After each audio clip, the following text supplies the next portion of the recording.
শুন, কাপড় সব খুলবি না, এমনি কর। ২৬ বছর বয়সী লিসা হোটেল রুমে বসে অপেক্ষা করছে তার দেবর ও তার পার্টনার শাওনের জন্য। এর প্রায় ৩০ মিনিট পর আসলো শাওন। কিরে, তোর আসতে এতক্ষণ লাগে? সরি ভাবি, বাইকের তেল শেষ হয়ে গিয়েছিল। ও আচ্ছা, নে তাড়াতাড়ি শুরু কর, আজ বেশি সময় নেই। তোর ভাই বাসায় এসে না দেখলে সন্দেহ করবে। আচ্ছা ঠিক আছে। শুন, কাপড় সব খুলবি না, এমনি কর। ওকে ভাবি। ওকে আচ্ছা, এগুলো বলা বাদ দিয়ে তাড়াতাড়ি শুরু কর। কথাটা বলেই বিছানায় শুয়ে পড়ল লিসা। আর শুতে শুতে লিসা আর বলল, সীমা কোথায়? বাইরে বসে আছে। অতঃপর লিসা এবং শাওন তাদের কাজ শুরু করলো। চলে গেল পাপের দুনিয়ায়, নিজেদের দেহের চাহিদা মেটাতে। প্রায় ১৫ মিনিট পর, ওই তোর হয়েছে? ভাবি। আচ্ছা সর, ওটা আমার উপর থেকে। আর একটু থাকো না প্লিজ। তোকে সুখ দিতে গিয়ে আমি আমার সংসার ভাঙতে পারবো না, সর। একটা ধাক্কা দিয়ে সরিয়ে দিল শাওনকে লিসা। তারপর নিজের কাপড় ঠিক করতে করতে লিসা বলল, আমি গেলাম। আর শোন, বারবার কল করবি না বলে দিলাম। তোর ভাইয়া মাঝে মাঝে ফোন হাতে নেয়, যদি ধরা পড়ি তাহলে আমাকে আর পাবি না। না না ঠিক আছে ভাবি, আমি তোমাকে হারাতে পারবো না। এই বলে লিসা নিচের বোরখা পরে রুম থেকে বেরিয়ে সীমাকে ডেকে নিয়ে হোটেল ত্যাগ করে। লিসা বাইরে এসে একটা সিএনজি ধরে বাসার দিকে রওনা হয় সীমাকে সাথে নিয়ে। আসলে সীমা হলো লিসার বাসার কাজের মেয়ে, যাকে লিসা নিজের বোনের মতো দেখে আর বিশ্বাসও করে। তাই ওকে সাথে নিয়ে নিজের ইচ্ছে মতো পরপুরুষের সাথে নিজের চাহিদা মেটায় লিসা। এই সীমার আরো একটা চরিত্র আছে, যেটা এই গল্পে পরে আপনারা জানতে পারবেন। এদিকে শাওন এখনো হোটেল রুমেই বসে আছে, যেখানে এতক্ষণ নিজের চাহিদা মেটালো দুজনে। শাওন বসে বসে ভাবছে, লিসা ভাবির কিসের অভাব? টাকা, সম্পত্তি, স্বামীর ভালোবাসা? ওর তো ৩ বছরের একটা মেয়েও আছে। আর আমার তো মনে হয় না সাদিক ভাইয়া ওর কোনো চাওয়াই অপূর্ণ রেখেছে। তাহলে কেন? এসব ভাবতে ভাবতে ঘড়ির দিকে শাওন তাকিয়ে দেখে ৩:৪৬। ওরে বাবারে বলে উঠে দাঁড়ায় শাওন। আজ প্রাইভেট মিস হবে বলে মনে হয়। হোটেল থেকে বেরিয়ে এসে বাইক নিয়ে চলে যায় শাওন। এদিকে প্রায় ১৫ মিনিট পর বাসার সামনে চলে আসে লিসা। তারপর সিএনজি ভাড়া দিয়ে লিসা সীমাকে বলল, কিরে সীমা, তোর ভাইয়া আবার আসে নাই তো? মনে হয় আসে নাই ভাবি, আসলে তো বাইরে গাড়ি থাকতো। আচ্ছা তাড়াতাড়ি চল। অতঃপর লিসা বাসায় এসে গোসল করে ফ্রেশ হয়ে সোফায় বসে টিভি দেখছে। এমন সময় শিপনের ফোন।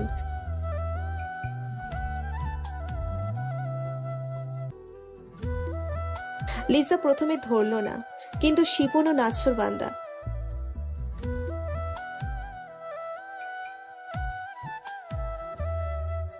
ফোন দিয়েই যাচ্ছে। অতঃপর কলটা রিসিভ করলো লিসা। কি বলবি তাড়াতাড়ি বল। কলটা ধরতে এত দেরি হলো কেন ভাবি, জানতে পারি? আমি কি তোর বউ যে তোকে সব বলতে হবে? আজ এরা পেঁচাল বাদ দিয়ে কেন কল করেছিস সেটা বল। কাল একটু দেখা করতে পারবে? না, কাল হবে না। কেন? আমার সমস্যা আছে। আর মনে রাখিস, আমি কোনো পতিতা না যে তুই ডাকলি আর আমি চলে আসবো। আমার সংসার আছে, সো কিছু মেনটেন করে চলতে হয় আমার। তো কবে দেখা করবে? দেখি। কলটা কেটে দিল লিসা। তারপর সীমাকে ১ কাপ চা দিয়ে যেতে বলে আবারও টিভি দেখায় মনোযোগ দিল লিসা। তারপর স্বামীরকে কোলে নিয়ে, ও স্বামীরা হচ্ছে লিসার মেয়ে, সিরিয়াল দেখছে। লিসার পছন্দের সিরিয়াল বলে কথা। এই নিন ভাবি চা। তোর কাজ শেষ? ভাবি। আচ্ছা তো বস, এখানে টিভি দেখি। ভাবি। বলেই ফ্লোরে বসে পড়ল সীমা। আরে সোফায় বস না, এখন কি তোর ভাইয়া আছে? তারপর সোফায় বসতে বসতে সীমা বলল, কেমনে আপনি একসাথে দুজনকে সালাম দেন ভাবি? বলেই একটা শ্বাস ছাড়ল সীমা। তারপর লিসা একটা হাসি দিয়ে বলল, 2 জন কোথায় রে? 3 জন। তোর ভাইয়া আছে না? বলেই একটা আবারও দীর্ঘশ্বাস ছাড়ল সীমা। সীমা তখন মনে মনে ভাবছে, আমি একটাকেই সামাল দিতে পারি না, আর উনি 3টা। বিকাল 5টা। গাড়ির হর্ন শুনে তাড়াতাড়ি করে সোফা থেকে উঠে পড়ে সীমা। সীমার কাণ্ড দেখে মুচকি একটা হাসি দিল লিসা আর বলল, এত ভয় করছিস তোর ভাইয়াকে? ভাবি, অনেক। তাহলে আমাকে যে এসবে সাহায্য করিস যদি জানতে পারে? সীমা চুপচাপ। কি ব্যাপার লিজা, কি করছো? আমার মামুনি সামিরা কেমন আছো? বলেই ধপ করে সোফায় বসে পড়ল সাদিক। অনেক ক্লান্ত সে। এই তো টিভি দেখছি। আজ কি খুব বেশি ক্লান্ত?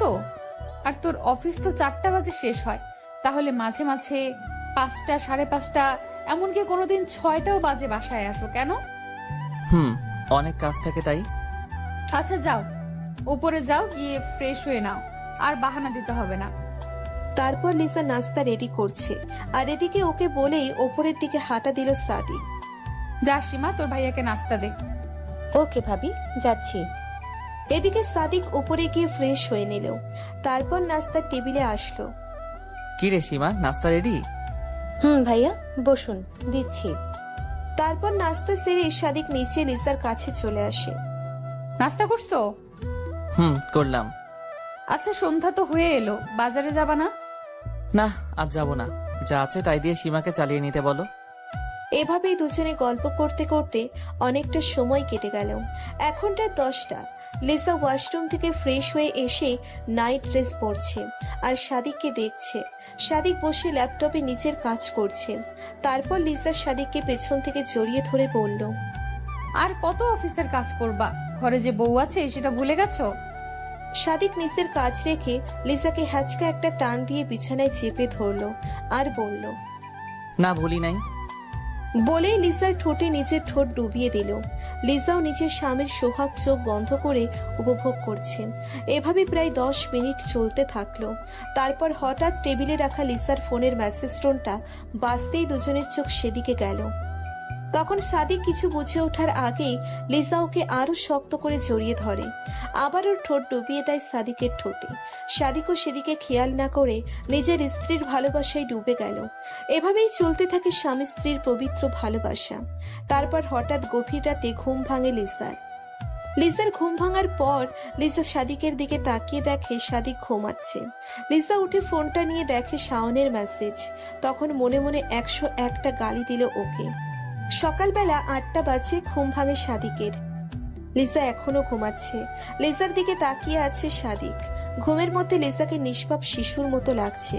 তারপর লিসার কপালে একটা আলতো করে কিস করে বিছানা থেকে উঠে সোজা ওয়াশরুমে চলে যায়। তারপর শাওয়ার নিয়ে ফ্রেশ হয়ে বাহিরে বের হয়।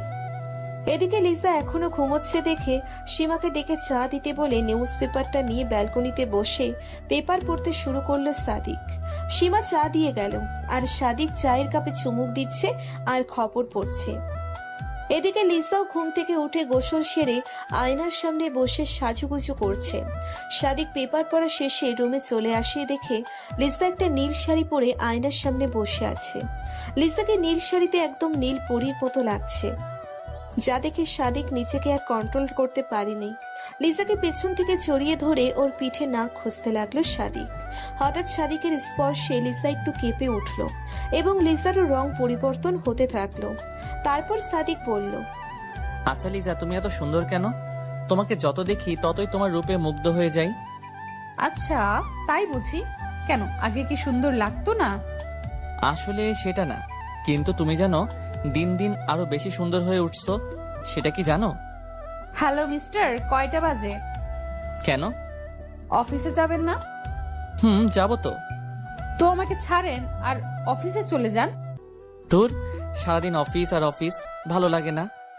এই বলে সাদিক রেডি হয়ে অফিসের জন্য বেরিয়ে গেল। এখন সকাল 11টা। লিসা সোফায় বসে বসে টিভি দেখছে।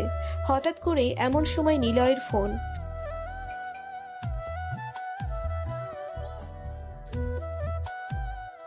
লিসার ভার্সিটির ফ্রেন্ড নিলয়। লিসা তো ফোনটা হাতে নিয়ে অবাক। নিলয় আমাকে ফোন করেছে। তারপর তাড়াহুড়ো করে রিসিভ করলো লিসা। হ্যালো, কেমন আছো নিলয়? ভালো, তুমি?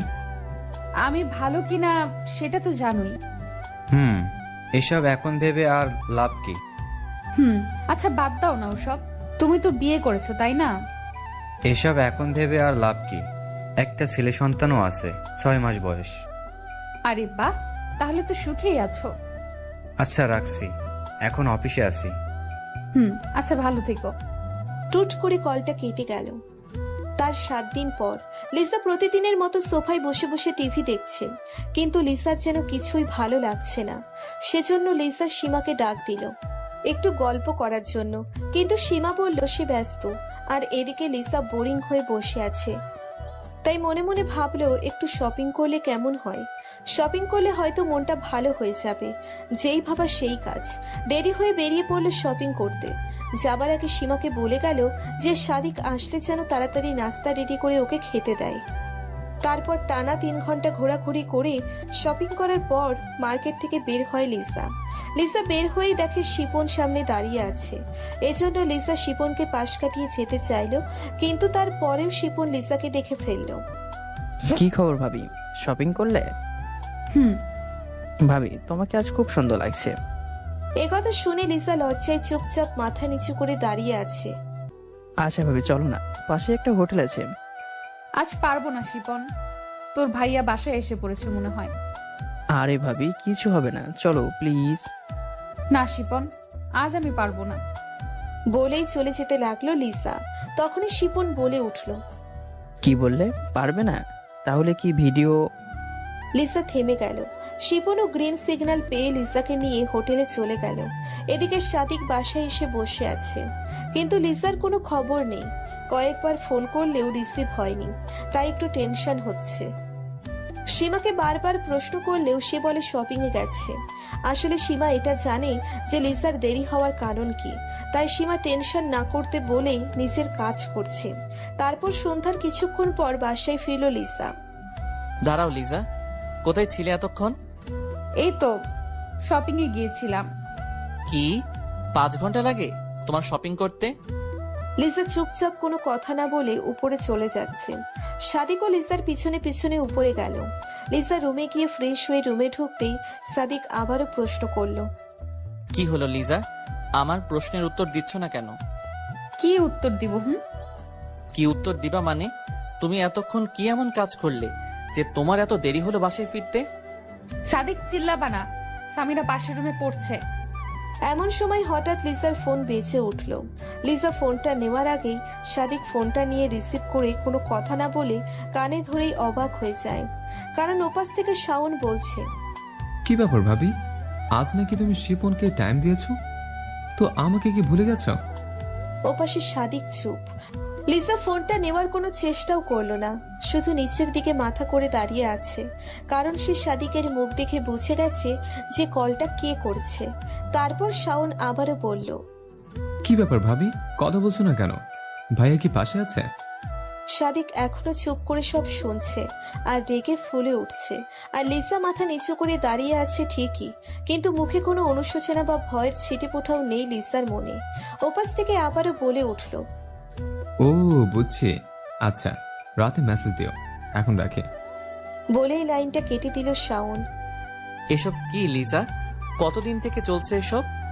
সাদিকের প্রশ্নের জবাবে লিসা একদম সোজা জবাব দিল, তোমার আর সীমার সম্পর্ক যতদিন থেকে চলছে, আমারটাও ততদিন থেকে চলছে।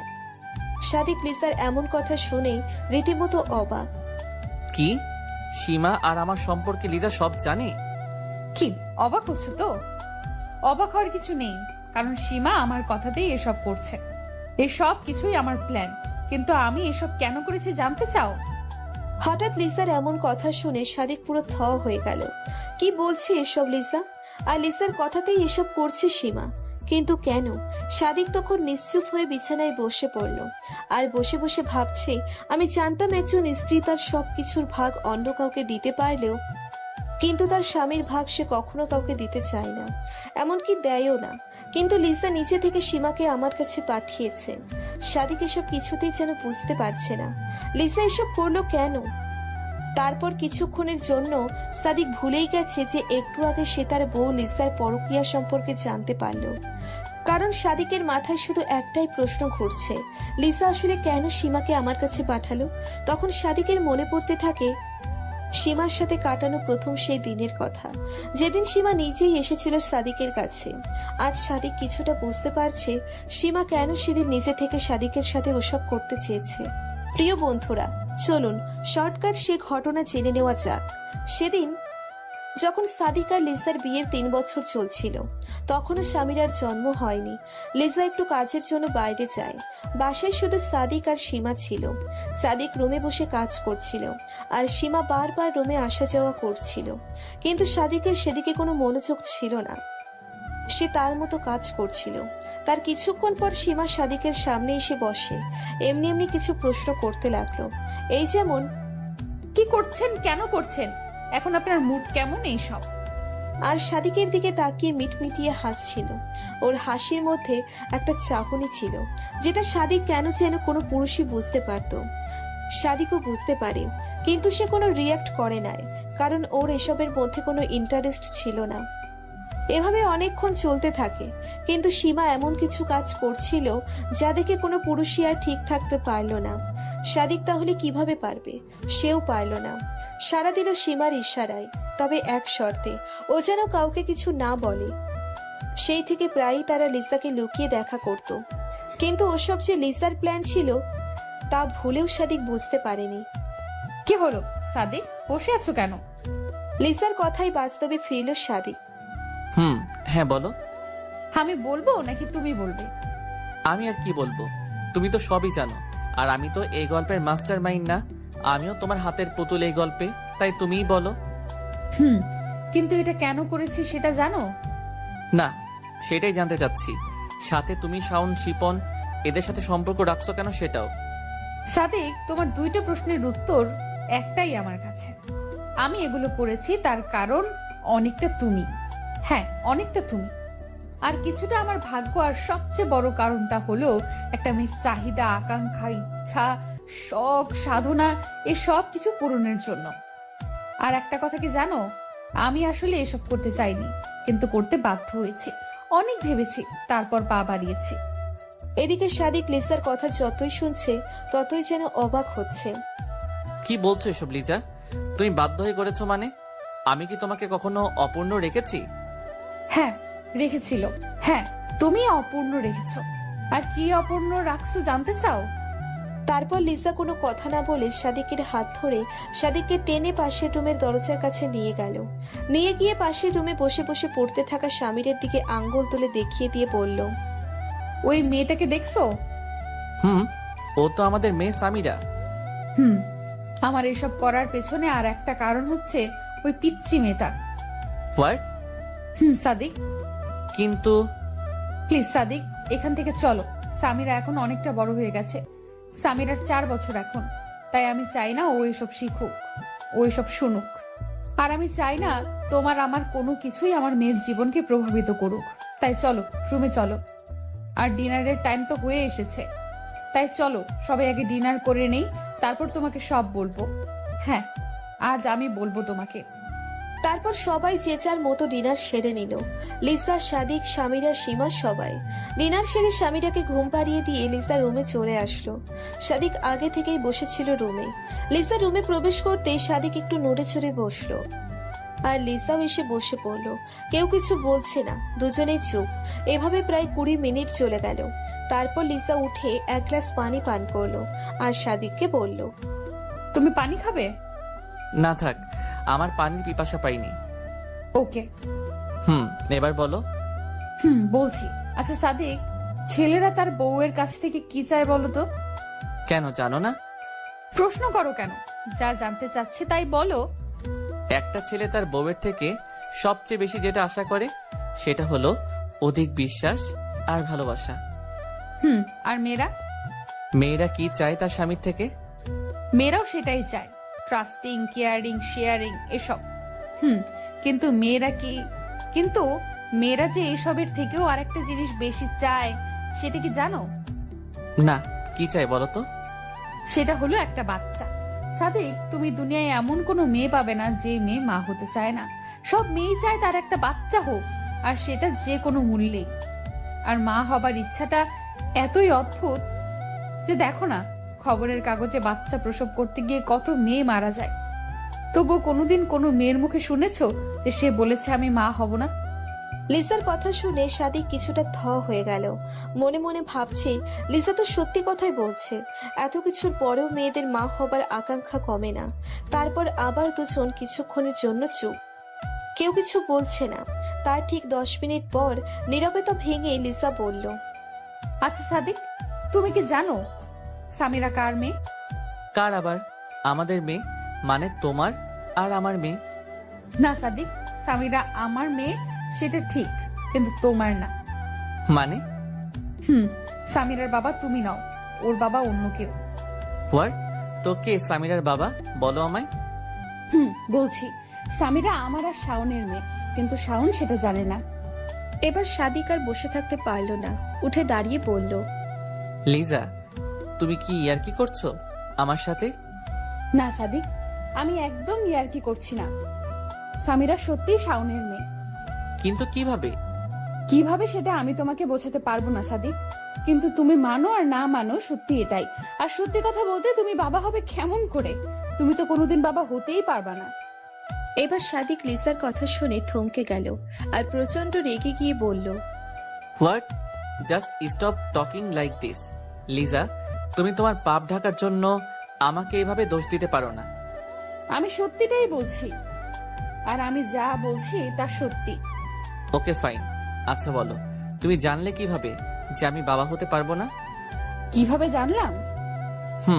কিভাবে জানলে আমি বাবা হতে পারবো না? তাহলে শোনো, আমাদের বিয়ের 2 বছর পার হয়ে গেলেও যখন আমার গর্ভে সন্তান আসলো না, তখন আমি তোমাকে বলেছিলাম কথাটা, কিন্তু তুমি বলেছিলে ধৈর্য ধরতে। আমি ধৈর্য ধরলাম।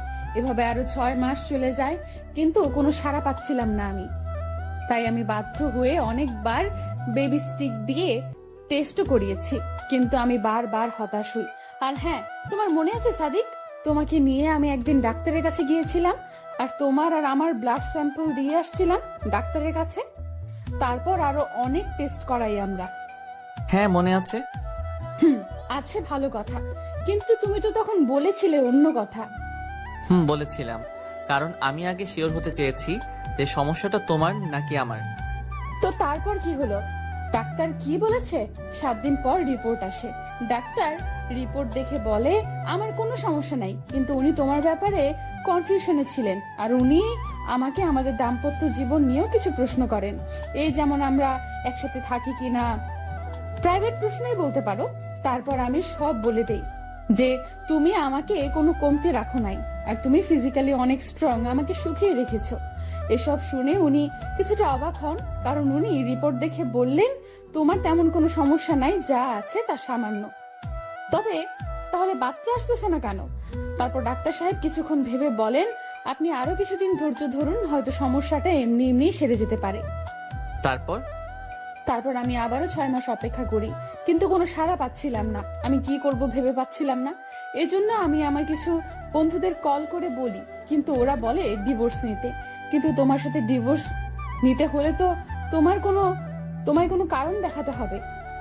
যদি এমনি এমনি ডিভোর্স নিতাম, তাহলে তুমি আবার কোনো মেয়েকে বিয়ে করতে, আর না হলে তোমাকে সব বলে দিতে হতো যে তুমি বাবা হতে পারবে না।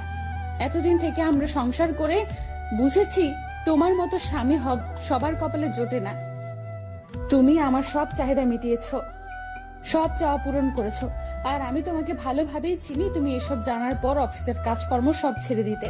তোমার প্রতি এতটা মায়া পড়ে গেছে যে তোমাকে এভাবে ছাড়তে ইচ্ছে করছিল না, আবার আমার ইচ্ছারও কোরবানি দিতে পারবো না। এমন সময় একদিন সীমা আসে আমার রুমে চা দিতে। এসে কিছুক্ষণ দাঁড়িয়ে থাকার পর মাথা ঘুরে পড়ে যায়। তখন তুমি অফিসে ছিলে। আমি তাড়াতাড়ি করে উঠে ওকে ধরি। তারপর লক্ষ্য করলাম সীমা ভয়ে কেমন যেন গুটিয়ে যাচ্ছে। আমি বুঝতে পারলাম কোনো গন্ডগোল তো আছে। তাই সীমাকে বললাম কি হয়েছে।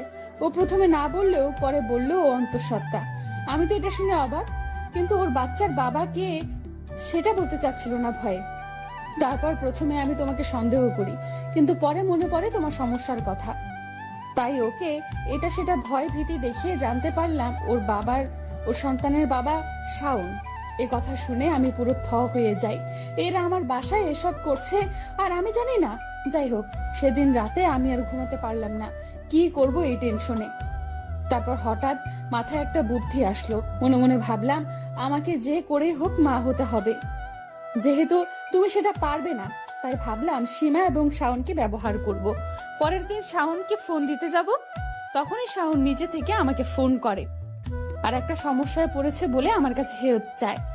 আমার আর বোঝার বাকি ছিল না সমস্যাটা আসলে কি, তাই ওকে বাসায় আসতে বলি। কিছুক্ষণ পর শাওন চলে আসে।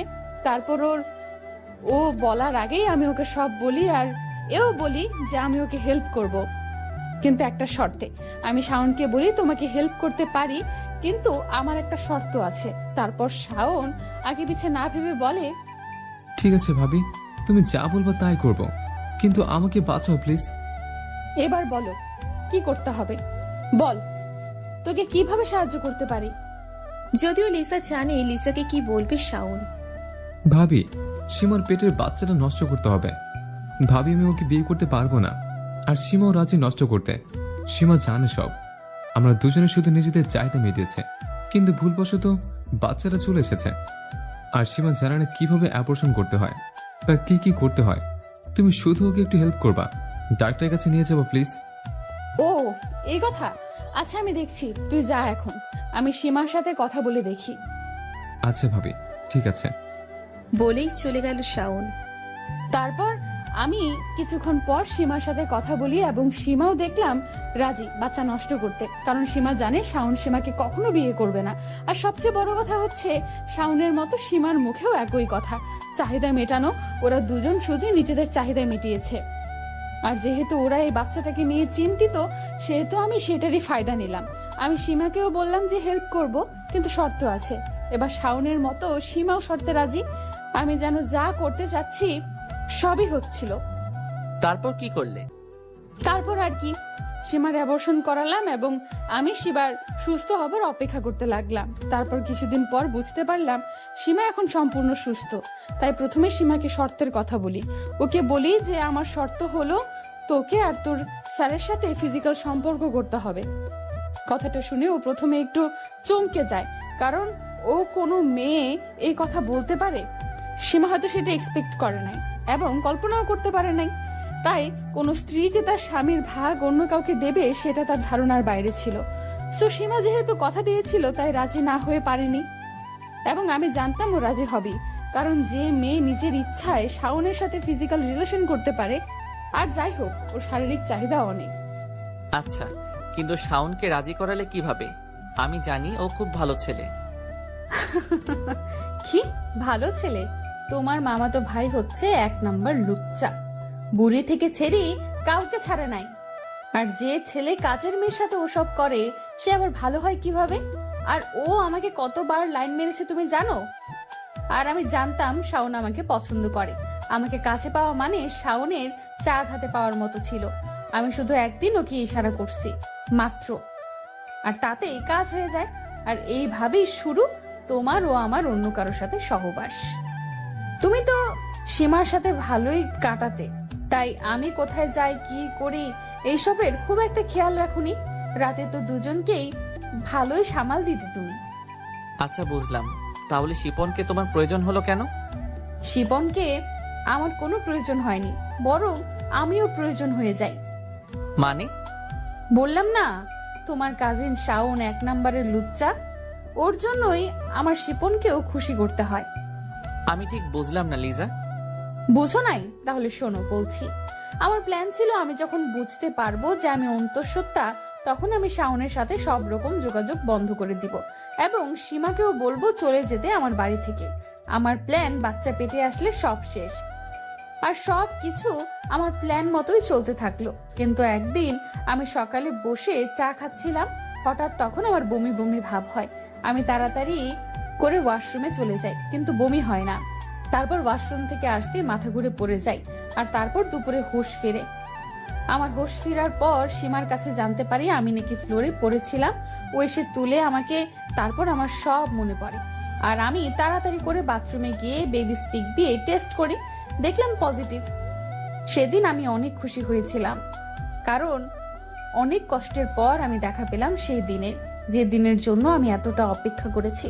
তারপর সেদিন রাতে আমি তোমাকে কথাটা বলি, আর তুমিও অনেক খুশি হও। কিন্তু তুমি এটা জানতে না এটা তোমার সন্তান নয় যে আমার পেটে বড় হচ্ছে। আর সেদিন তোমার খুশি দেখে মনে হয়েছিল আমি কোনো পাপ করিনি, কোনো অন্যায় করিনি। সাদিক, মানুষ তো চাহিদা মেটাতে গিয়ে খুনও করে। সে কি মেনে নেয় যে সে অন্যায় করেছে? নেয় না, কারণ সে ভাবে সে সেটাই ঠিক করছে যেটা করেছে। তোমার কাছেও তাই মনে হয়েছে? আচ্ছা যাই হোক, তারপর বলো। তারপর শাওনকে বলে দেই যে আমি এখন অন্তঃসত্ত্বা, তাই তোর সাথে দেখা করতে পারবো না।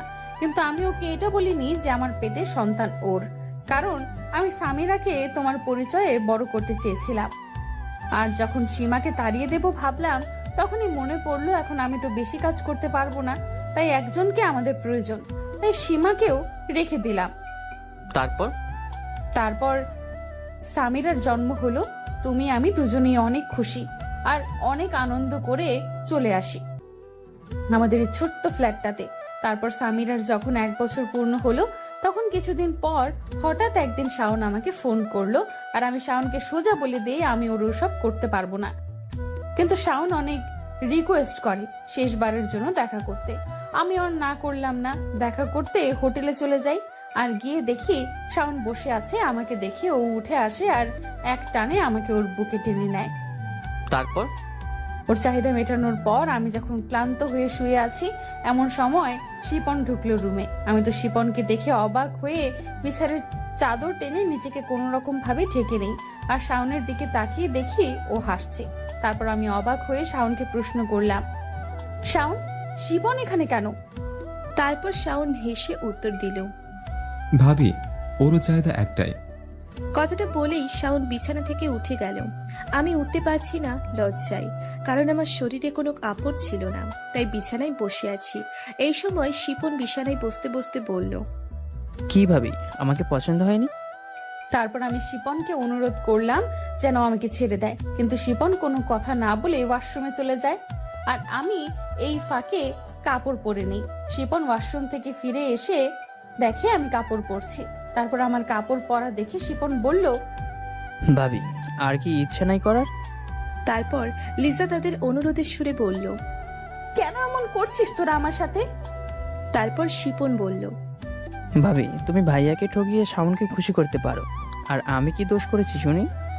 তারপর লিজা শিপনের কোনো কথা না শুনে ওখান থেকে চলে আসতেই কিন্তু শিপন পিছন থেকে লিজার হাত টেনে ধরে আর একটা টান দিয়ে ওর বুকে চেপে ধরে বলে। এত সহজ ভাবি এখান থেকে চলে যাওয়া যায়? তারপর লিজা বলল, সরি শিপন, আমি তোমার সাথে এসব করতে পারবো না। তাই নাকি? তাহলে এটা কি করব?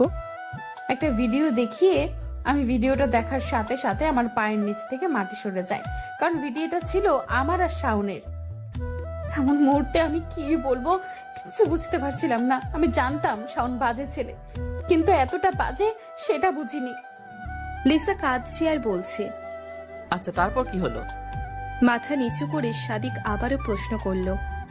তারপর আর কি, আমি বনে গেলাম ওদের হাতের পুতুল। তারপর থেকে ওরা যখন যেভাবে ডাকতো আমাকে যেতে হতো। বিশ্বাস করো সাদিক, আমি নিজের ইচ্ছা পূরণের করতে গিয়ে কখন যে ওদের চাহিদা হয়ে গেছে বুঝতেও পারিনি। আমি অনেকবার ওদের কাছে মাফ চেয়েছি, কিন্তু ওরা এতটুকু মায়া করেনি আমাকে। আমি ওদের সাথে 7 দিন দেখা না করলেই ওরা ভিডিও ইন্টারনেটে ছেড়ে দেওয়ার ভয় দেখায়। সাদিক এই মুহূর্তে কি বলবে ঠিক বুঝতে পারছি না। এমন সময় টেবিলে রাখা ঘড়িতে চোখ পড়ল সাদিকের। সাদিক ঘড়ির দিকে তাকিয়ে দেখে রাত 11টা বেজে গেছে। তাই লিজাকে সে বলল। অনেক রাত হয়েছে লিজা, ঘুমিয়ে পড়ো। লিজা সাদিকের কথা শুনে পুতুলের মতো বসে আছে, আর কোনো কথা বলছে না। তারপর সাদিক আবারও বলল, কি হলো, ঘুমাবে না? বলেই উঠে জানালার পর্দাটা ঢেকে দিতে গেল, আর পর্দাটা টেনে দিয়ে এসে শুয়ে পড়ল সাদিক। তারপর সাদিক শুয়ে শুয়ে ভাবছে, কি আমি বাবা হবার ক্ষমতা রাখি না? আমি বাবা হতে অক্ষম? সামিরা আমার মেয়ে না? না না, আমি এটা মানি না, কোনো দিনও মানব না। সামিরা আমারই মেয়ে, আর আমি সামিরার বাবা। আমি সামিরাকে ছাড়া থাকতে পারবো না। আর কি বিশ্বাস আছে যে লিজা সব সত্যি বলছে? এটাও তো হতে পারে লিজা তার পাপ ঢাকার জন্য আমার দোষ দিচ্ছে। না, লিজাকে আর বিশ্বাস করা যাবে না। এসব ভাবতে ভাবতে রাত গভীর হয়ে গেল, কিন্তু সাদিকের ঘুম আসছে না। তারপর হঠাৎ সাদিক বুঝতে পারল কেউ ওর পায়ের কাছে বসে আছে, পা ধরে আছে। সাদিক তাকিয়ে দেখে এটা আর কেউ না, লিজা। লিজা, আমার পা ছাড়ো। সাদিক, তুমি আমাকে মাফ করতে পারবে না? লিজা, রাত অনেক হয়েছে, এখন উঠো আর ঘুমিয়ে পড়ো। আগামীকাল কথা হবে, এখন আমার পা ছাড়ো। না সাদিক, তুমি না বলা পর্যন্ত আমি তোমার পা ছাড়বো না। লিজা প্লিজ, পাগলামি করো না। না, আমি পাগলামো করছি না। সাদিক প্লিজ, আমার জন্য না হলেও সামিরার জন্য হলেও তুমি আমাকে ক্ষমা করে দাও। লিজা ঘুমাও এখন, আর আমি সবকিছুই ছেড়ে দেব। অন্য কোথাও চলে যাব, আমি অনেক দূরে। নেবে না আমায় সাদিক তোমার সাথে? লিজা এখন এসব বলার সময় নয়, ঘুমিয়ে পড়ো। বলেই পা ছাড়িয়ে নিয়ে ঘুমিয়ে পড়ল সাদিক। সকাল ঠিক 8টা বাজে ঘুম ভাঙে সাদিকের। সাদিক বিছানা থেকে উঠে দেখে লিসা সোফায় ঘুমাচ্ছে। ঘুমের মধ্যে অনেক সুন্দর লাগছে লিসাকে, একদম নিষ্পাপ শিশুর মতো। তারপর টাওয়েলটা নিয়ে সাদিক ওয়াশরুমে চলে গেল। সাদিক শাওয়ার নিয়ে বেরিয়ে দেখে লিসাও ঘুম থেকে উঠে পড়েছে। তারপর সাদিক লিসাকে কিছু না বলেই চলে গেল ব্রেকফাস্ট করতে। ব্রেকফাস্ট সেরে অফিস যাবে, তখনই লিসা পেছন থেকে ডাক দিল। সাদিক, কিছু বলবে? না তুমি যাও, অফিস থেকে আসলে বলবো। আচ্ছা। বলেই চলে গেল সাদিক। বিকালবেলা খুব ক্লান্ত হয়ে বাসায় ফিরল সাদিক। লিসাকে দেখলো কার সাথে যেন কথা বলছে, হয়তো শাওন অথবা শিপন হবে। তাই সাদিক আর কিছু না বলেই উপরে চলে গেল। তারপর হঠাৎ কিছুক্ষণ পর কারো গলার আওয়াজে নিচে আসে সাদিক, আর এসে দেখে শাওন লিসার সাথে উচ্চস্বরে কথা বলছে। সাদিক ব্যাপারটা এড়িয়ে যেতে চেয়েও পারল না, তাই নিচে নেমে এলো। এসে বলল, কি ব্যাপার শাওন, কি হয়েছে? আমি আমার মেয়েকে নিতে এসেছি ভাইয়া। তোর মেয়ে মানে? হ্যাঁ, আমার মেয়ে। কে তোর মেয়ে? কেন? সামিরা। সামিরা আমার মেয়ে। না, সামিরা তোমার মেয়ে না, ও সাদিকের মেয়ে। সাদিক ভাইয়ার মেয়ে? উনি তো বাবাই হতে পারবে না, তাহলে মেয়ে কোথা থেকে আসবে? কথাটা শুনেই সাদিক মাথা নিচু করে ফেলল। কি বলবে কিছুই খুঁজে পাচ্ছে না সে। আই, কে বলেছে তোকে সাদিক বাবা হতে পারবে না? কেন? সীমা সীমা বলছে আমাকে। হঠাৎ শাওনের উত্তর শুনে সাদিক আর লিসা দুজনেই অবাক, কারণ এই বিষয়টা শুধু সাদিক আর লিসাই জানে। তাহলে সীমা কি করে জানলো? এটা কি করে সম্ভব? তখন দুজনেই নীরব হয়ে গেল শাওনের কথায়। তার কিছুক্ষণ পর লিসা বলল, কি কি বলেছে তোকে সীমা? কেন? যা বলছে তা তো বললামই। আর এটাও বলেছে যে সাদিক ভাইয়া কোনোদিন বাবা হতে পারবে না।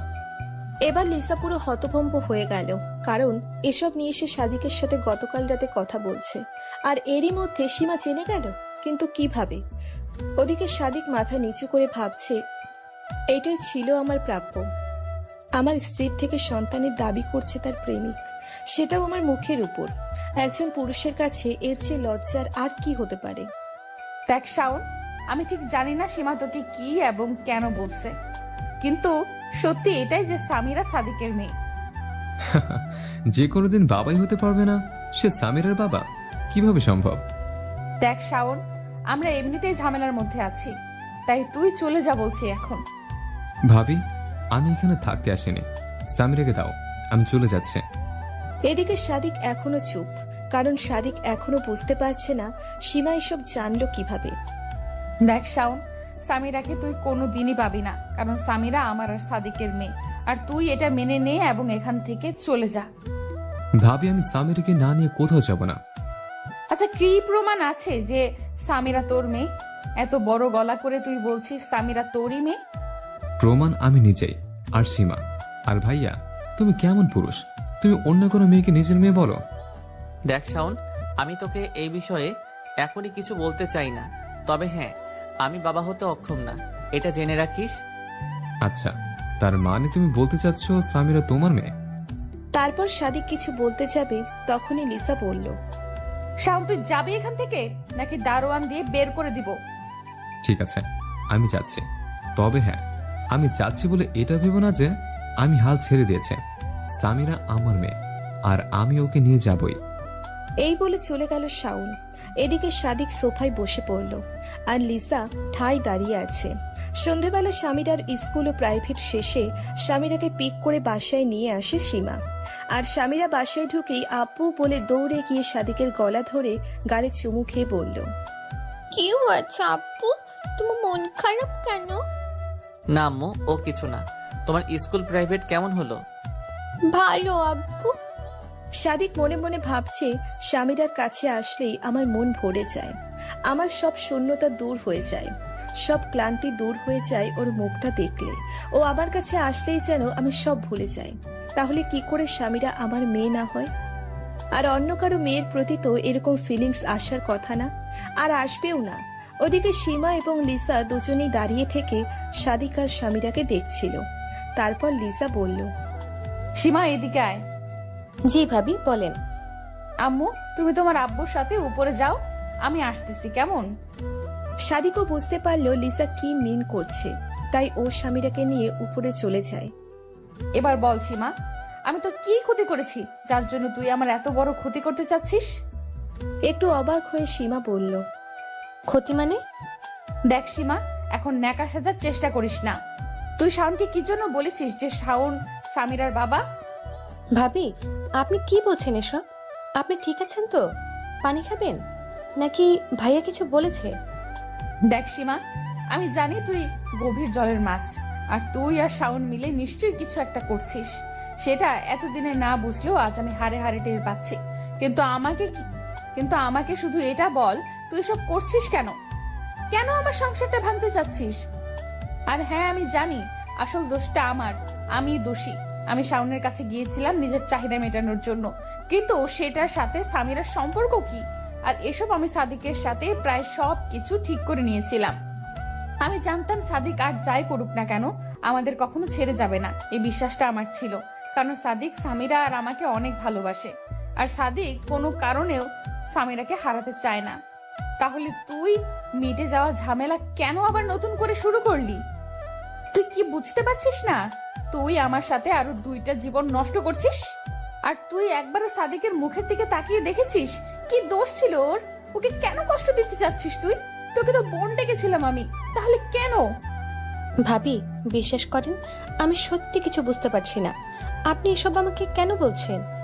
আর আমি এখন যাই, আমার মাথা ব্যথা করছে, আর আমার অনেক কাজও আছে। এটা বলেই চলে গেল সীমা।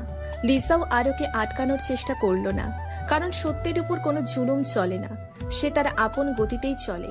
রাত 10টা লিসা সামিরাকে নিয়ে ডিনার করে ওকে ঘুম পাড়িয়ে দিয়ে রুমে এসে দেখে সাদিক জানালার গ্রিল ধরে দাঁড়িয়ে আছে। ঘুমাবে না সাদিক? সামিরা ঘুমিয়েছে? আমি ওকে ঘুম পাড়িয়ে দিয়ে আসলাম। ও আচ্ছা, তুমিও শুয়ে পড়ো। ওকে, তুমি তাড়াতাড়ি এসো। আচ্ছা লিজা, শাওন কি সামিরাকে নিয়ে যাবে? না সাদিক, আমি ওকে সামিরাকে নিয়ে যেতে দেব না। তারপর একটা দীর্ঘশ্বাস ছেড়ে সাদিক বলল, সামিরাকে ছাড়া আমি বাঁচবো না লিজা। আর আমি এটা মানি না যে সামিরা আমার মেয়ে না। আর দেখেছো তুমি লিজা, তুমি সামান্য তোমার ইচ্ছা চাহিদা মেটাতে গিয়ে নিজের সাথে আমাদেরও কোথায় দাঁড় করিয়েছো। আম্মু, আম্মু। পেছন থেকে লিসাকে জড়িয়ে ধরে বলল সামিরা। এ কি আম্মু, তুমি ঘুমাওনি? না, ঘুম আসছে না। আজ আমি তোমাদের সাথে ঘুমাবো, প্লিজ প্লিজ, শুধু আজ। প্লিজ আম্মু, প্লিজ আব্বু। ওকে, আসো আমার লক্ষ্মী মেয়ে, আসো সাদিক, তুমিও ঘুমিয়ে পড়ো। টেনশন করো না, দেখবে সব ঠিক হয়ে যাবে। আচ্ছা লিজা, তুমি কি জানো সীমা এসব কেন করছে? কেন সীমা শাওনকে উস্কে দিচ্ছে এসব বলে? না, আর আমিও এই বিষয়টা এখনো বুঝতে পারছি না সীমা এসব করছে কেন। টেনশন করো না, ঘুমিয়ে পড়ো। অতঃপর সাদিক, লিসা, সামিরা ঘুমিয়ে পড়ল। হঠাৎ গভীর রাতে ঘুম ভাঙে সাদিকের। খেয়াল করে দেখে সামিরা ওকে শক্ত করে জড়িয়ে ধরে ঘুমুচ্ছে। সাদিক সামিরার মাথায় হাত বুলাচ্ছে আর ভাবছে, আমি কি তাহলে সত্যিই সামিরার বাবা না? আর এই প্রশ্নটার সাথে আরো একটা প্রশ্ন ওর মাথায় ঘুরপাক খাচ্ছে, আর সেটা হলো শেফালি। হ্যাঁ, শেফালি সেদিন তাহলে কার বাচ্চার কথা বলছিল আমায়? ও তো আমাকে বলেছিল যে ওর বাচ্চার বাবা আমি, ওর গর্ভে আমার সন্তান। তাহলে এসব ভাবছে আর এপাশ ওপাশ করতে লাগলো সাদিক। কিন্তু ঘুম আসছে না সাদিকের। সাদিক লিসার মুখে বাবা হতে পারবে না কথাটা শোনার পর থেকে কিছুটা চুপচাপ হয়ে যায়, কারণ এই 2টা প্রশ্নের উত্তর খুঁজলেই ব্যস্ত তখন সাদিক। আর ব্যস্ত হওয়ারই কথা। কেউ যদি হঠাৎ কোনো পুরুষকে বলে যে সে বাবা হতে পারবে না, তাহলে সে এমনিতেই একটু চিন্তায় পড়ে যায়। আর সাদিক তো তার স্ত্রীর থেকে শুনেছে। এদিকে সীমা ডিনার করে সবকিছু গুছিয়ে রেখে নিজের রুমে গিয়ে শুয়ে পড়বে, তখনই ওর ফোনটা বেজে উঠল।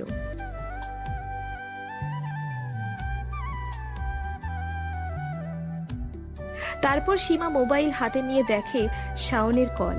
সীমা তাড়াতাড়ি করে রিসিভ করলো, আর রিসিভ করতেই শাওন বলল, সবকিছু ঠিক আছে তো? তোমার ভয় পাবার কারণ নাই, আমি এত সহজে ধরা পড়বো না।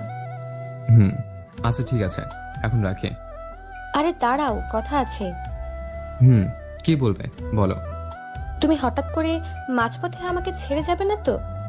সীমা, আসলে আমার কেন জানি মনে হচ্ছে এগুলো আমি ঠিক করছি না। সাদিক ভাইকে এভাবে হ্যারাসমেন্ট করা কি ঠিক? আর তুমি আমাকে এখনো পর্যন্ত বলছো না কেন তুমি এমন করছো? কেন তুমি এমন করছো সাদিক ভাই এবং ওদের সবার সাথে? আমাকে আর কিছুদিন সময় দাও। আর হ্যাঁ, আমি তোমাকে যেভাবে যেভাবে বলেছি তুমি ঠিক সেভাবেই করবে, ওকে? আর তারপর তোমার কাজ প্রায় শেষ। হ্যালো শাওন, হ্যালো শাওন, কথা বলছো না কেন? বলো। হুম, যা বলেছি সেটা কাল করবে, ঠিক আছে? আমি আর পারবো না সীমা। পারবো না বললে তো হবে না শাওন। তোমার সাথে আমার ডিল হয়েছে, আর তার জন্য তুমি আমাকে যা যা বলছো আমি সবটাই করছি। টাকা পয়সা এমনকি নিজের দেহ পর্যন্ত দিয়েছি তোমাকে। আর তোমাকে তোমার ক্রাশ লিজাকেও ভোগ করার রাস্তা তৈরি করে দিয়েছি। শাওন, তোমার জন্য আমি এত কিছু করেছি, আর তুমি কিনা এখন বলছো পারবে না? প্লিজ সীমা। এখন প্লিজ বলে লাভ নেই শাওন, তোমাকে তোমার কাজ করতেই হবে। আর আমি যেটা বললাম সেটা আগামীকাল করবে। এখন রাখছি। সব বলবো শাওন বলেই কলটা কেটে দিল সীমা। পরের দিন সকালবেলা সাদিক প্রতিদিনের মতো অফিস চলে গেল। এদিকে সীমার কথা মতো শাওন লিসার বাসায় হাজির। শাওনকে দেখে লিসা রেগে গিয়ে বলল, কেন এসেছিস শাওন তুই? ভাবি, তুমি ভালো করেই জানো আমি কেন এসেছে। হ্যাঁ আমি জানি, কিন্তু এটা জানি না তুই হঠাৎ করে এসব করছিস কেন। আমি তো তোকে বলছি সামিরা তোর মেয়ে না। দেখো ভাবি, আমি এসব শোনার জন্য আসিনি। সামিরা আমার মেয়ে, আর তুমি নিজের ইচ্ছা যদি না দাও তাহলে আমি পুলিশে কমপ্লেন করব, আর প্রয়োজন হলে ডিএনএ টেস্ট করাবো। কি বললি তুই শাওন? তুই পুলিশের ভয় দেখাচ্ছিস, টেস্টের ভয় দেখাচ্ছিস? কারণ তোমরা আমার মেয়েকে আটকিয়ে রাখছো। ঠিক আছে, তুই যা ইচ্ছা কর, দেখবো পুলিশ কি করতে পারে, কি করে আমার থেকে সামিরাকে নিয়ে যায়। ভাবি, তাহলে তুমি সামিরাকে দিবা না? না, দেব না। ঠিক আছে। বলেই রাগী মুড নিয়ে চলে গেল শাওন। এদিকে লিসা হতাশ হয়ে বসে পড়ল সোফায়, আর মনে মনে ভাবছে কি করতে গিয়ে কি করে ফেললাম। নিজের দেহের বিনিময়ে যাকে পেয়েছি তাকে এখন হারাতে হবে বলে মনে হয়। কারণ লিসা খুব ভালো করেই জানে যে সামিরা সাদিকের নয়, সামিরা শাওনের মেয়ে। বিকালবেলা সাদিক ক্লান্ত হয়ে বাসায় ফেরে। সাদিককে ক্লান্ত দেখে সীমা বলল, ভাইয়া ফ্রেশ হয়ে আসেন, আমি নাস্তা রেডি করছি। সাদিক সীমার দিকে সন্দেহের নজরে তাকালো, কিন্তু কোনো প্রমাণ না থাকায় কিছু বলতে পারল না। রাত 10টা। প্রতিদিনের মতো যে যার মতো ডিনার সেরে ঘুমিয়ে পড়ল। সীমা ডিনার করে ঘুমানোর আগে শাওনকে ফোন করলো।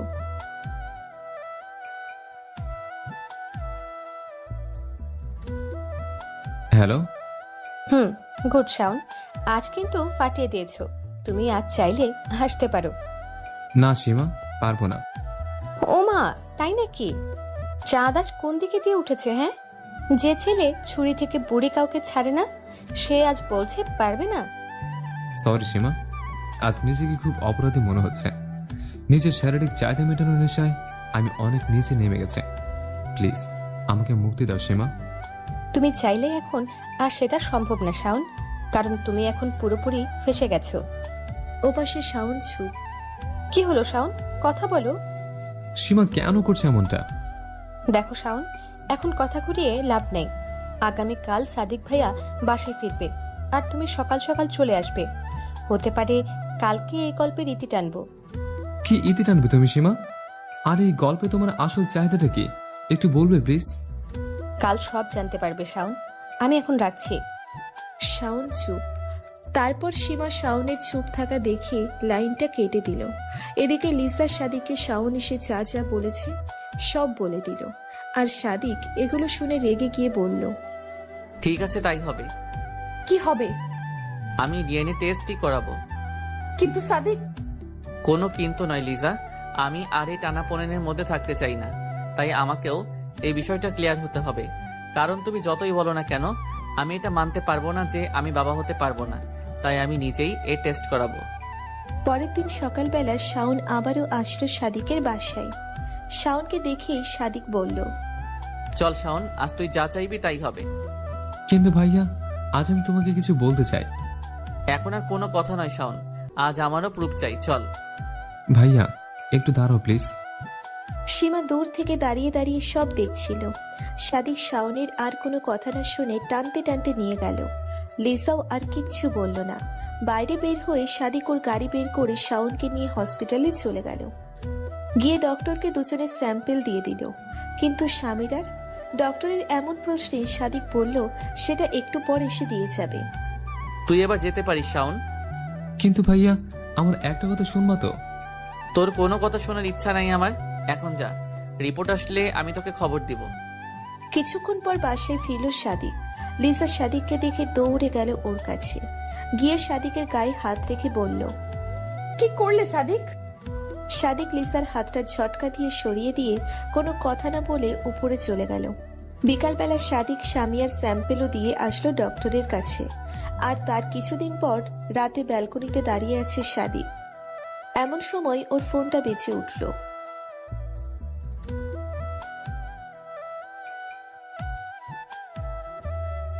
ফোনটা হাতে নিয়ে দেখে ডক্টরের কল।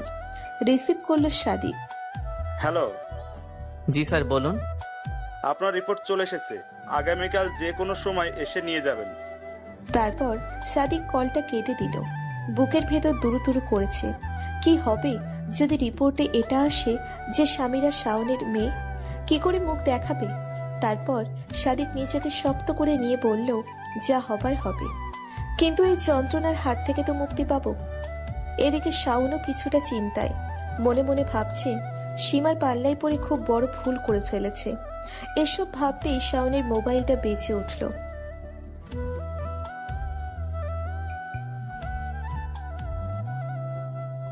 হাতে নিয়ে দেখে সাদিকের কল।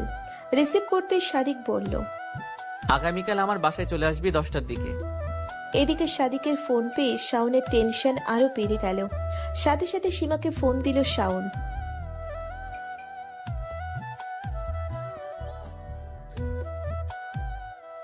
হ্যালো সীমা।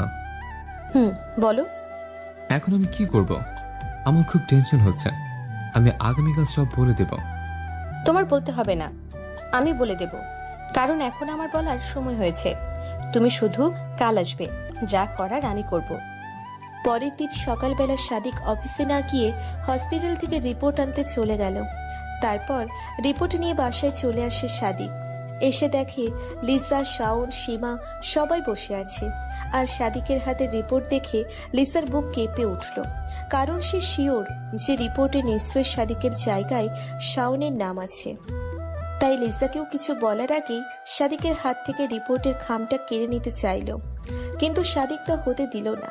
পরে সাদিক খামের ভেতর থেকে রিপোর্টের কাগজটা বের করবে, তখনই শাওন বলল, এসব করো না ভাইয়া। তার আগে আমি তোমাকে কিছু বলতে চাই। না, আজ যা বলার এই কাগজ বলবে। প্লিজ ভাইয়া, আমার কথাটা তো শোনো। সাদিক কোনো কথা না শুনে রিপোর্টটা বের করলো। আর এদিকে লিসা আর শাওনের বুক কাঁপানোর গতি বেড়ে গেল। লিসা লজ্জায় মাথা নিচু করে রইল, আর শাওনও কিচ্ছু বলছে না। তারপর সাদিক রিপোর্টটা বের করলো, আর বের করে দেখে নীরব হয়ে দাঁড়িয়ে আছে। সাদিক কিছুক্ষণ দাঁড়িয়ে থাকার পর আস্তে আস্তে বসে পড়ল। আর সাদিকের এমন অবস্থা দেখে লিসা দৌড়ে এসে সাদিককে ধরল, সাথে শাওনও। কিন্তু সীমা এলো না। সীমা ঠাই দাঁড়িয়ে আছে। তারপর শাওন পড়ে থাকা পেপারটা কাপা হাতে তুলে নিয়ে একবার দুইবার ভালো করে দেখলো। দেখে একটা স্বস্তির নিঃশ্বাস ছাড়লো। ছেড়ে কাউকে কিছু না বলে সোজা গিয়ে সোফায় বসে পড়ল। তারপর লিসা সাদিককে ধরে সোফায় বসালো এবং তারপর লিসাও কাপা হাতে শাওনের হাত থেকে পেপারটা নিয়ে দেখতে শুরু করলো। তারপর লিসা দেখলো সবকিছু ঠিকই আছে, কিন্তু বাবার জায়গায় যে নামটা দেখলো, লিসা এতে খুব অবাক হয়ে যায়। কারণ সেখানে পরিষ্কার লেখা স্বামীরার ডিএনএ শাওনের সাথে নয়, বরং স্বামীরার ডিএনএ ম্যাচ করেছে সাদিকের ডিএনএর সাথে। কিন্তু এটা কিভাবে সম্ভব? সেদিন ডক্টর যে বলল সাদিক কখনো বাবা হতে পারবে না। লিসার মাথা ঘুরতে লাগলো, কিন্তু সে নিজেকে কন্ট্রোল করে সাদিকের পাশে গিয়ে কিছু বলতে চেয়েও পারল না। আবার ফিরে এলো। তারপর শাওনকে প্রশ্ন করলো, বল শাওন, সামিরা কার মেয়ে? এখন বল। ভাবি, আমি আসলে অনেক বড় ভুল করে ফেলেছি। আমাকে মাফ করে দাও। বিশ্বাস করো, সীমা আমাকে যেভাবে বলেছে আমি শুধু সেভাবেই করেছি। এসব সীমার প্ল্যান ছিল শুরু থেকেই। তারপর লিসা সীমাকে বলল, বল সীমা, এসব তুই কেন করেছিস? সীমা চুপ। চুপ করে আছিস কেন সীমা? আমি মানছি এখানে সব দোষ আমারও ছিল, তাহলে তুই সাদিকের মতো নিষ্পাপ কাউকে কষ্ট দিলি কেন? কি? সাদিক নিষ্পাপ? লিজা, তুমি কতটা চেনো ওকে? কতটা জানো তুমি সাদিককে যে নিষ্পাপ বলছো? হঠাৎ করে সীমার এমন কথা শুনে সাদিক অবাক হয়ে মাথা তুলে সীমার দিকে তাকালো, আর সাথে শাওন এবং লিজাও। চুপ, একদম চুপ। নিজের দোষ থাকার জন্য এখন সাদিককে দোষ দিচ্ছিস? কি? আমি আমার দোষ ঢাকছি? কেন দোষ ঢাকবো আমি? আমি কি দোষ করেছি যে ঢাকবো? আচ্ছা মানলাম তোর কোনো দোষ নেই, তাহলে তুই এটা বল, তুই কার কাছে শুনেছিস যে সামিরা শাওনের মেয়ে আর সাদিক বাবা হতে পারবে না? কারো কাছে না। তাহলে শাওনকে বললি কেন? কারণ আমি চেয়েছি সাদিককে বোঝাতে যে কারো সন্তান কেড়ে নিলে কেমন লাগে। মানে? মানে ওকে প্রশ্ন করো, শেফালি কে? সাদিক তো এবার পুরোই থ হয়ে গেল। মনে মনে ভাবছে সীমা শেফালিকে কিভাবে চেনে এবং জানে। শেফালি কে সাদিক? সাদিক চুপচাপ। ও কি বলবে? আচ্ছা, আমি তোমাদের বলছি। লিজা, তুমি কি মনে করো তুমি সাদিকের প্রথম পক্ষ? না লিজা, না, তুমি দ্বিতীয় পক্ষ। সাদিক আগেও বিবাহিত ছিল, আর সবচেয়ে বড় কথা হচ্ছে সাদিক আগে ঢাকায় থাকতো না। মানে? মানে হচ্ছে সাদিকের বাসা খুলনায়, আর সাদিক সেখানে ভালোবেসে বিয়ে করে আমার বেস্ট ফ্রেন্ড শেফালিকে। কিন্তু তুমি কে? তোমায় তো কোনোদিন শেফালির আশেপাশেও দেখিনি। দেখবে কিভাবে? আমি তখন দেশে থাকলে তো দেখবে। আমি ইন্টার পাশ করে কানাডা চলে যাই পড়াশোনা করতে, আর তারপর একদিন মায়ের সাথে কথা বলতে বলতে শেফালির কথা উঠে আসে। তখন আমি মায়ের কাছে শুনি শেফালির বিয়ে হয়েছে, আর সেটাও অনেক আগে। আর আমি যখন ওর সাথে কথা বলার জন্য নম্বর চাই, তখন মা হু হু করে কেঁদে দেয়। তখন আমিও বুঝতে পারি শেফালির সাথে খারাপ কিছুই হয়েছে। তাই আমি সাথে সাথে দেশে চলে আসি এবং এসে মায়ের কাছে এই সাদিকের কথা শুনি। মা আমাকে বলেছে সাদিক ভালোবেসে বিয়ে করেছিল শেফালিকে, আর যখন ওদের বিয়ের 2 বছর, তখন শেফালি বুঝতে পারে সে প্রেগনেন্ট। আর সেটা ওকে বলার পর এই কুত্তা আসল রূপ দেখাতে শুরু করে। মেয়েটা সকাল দুপুর রাত কোনো সময় বাকি রাখেনি যে এই কুত্তা ওকে মারেনি। আর এই কুত্তা বলতো শেফালির বাচ্চাটা নাকি জারদ সন্তান ছিল, এই নাকি ওর বাচ্চার বাবা ছিল না। তাই বাচ্চাটা নষ্ট করতে বলতো ওকে, কারণ এ বলেছিল এ নাকি শেফালিকে বিয়ে করেছে শুধু শারীরিক চাহিদা মেটানোর জন্য। শেফালিকে নাকি কখনো স্ত্রীর মর্যাদা দিতে পারবে না। কিন্তু শেফালি ওর বাচ্চা নষ্ট করতে চাইছিল না। শেফালি এর থেকে মুক্তি চেয়েছিল, আর চাইছিল ওর বাচ্চাকে পৃথিবীর আলো দেখাতে। ও শুধু মুক্তি চেয়েছিল ওর কাছে, স্বামীর অধিকারও নয়, শুধু মুক্তি। কিন্তু এই কুত্তা ওকে মুক্তিও দেয়নি, সব সময় রুমে বন্ধ করে রাখতো আর মারতো। এভাবে কিছুদিন যাবার পর নাকি শেফালি মারা যায়, আর এই জারজের বাচ্চা ঢাকা চলে আসে।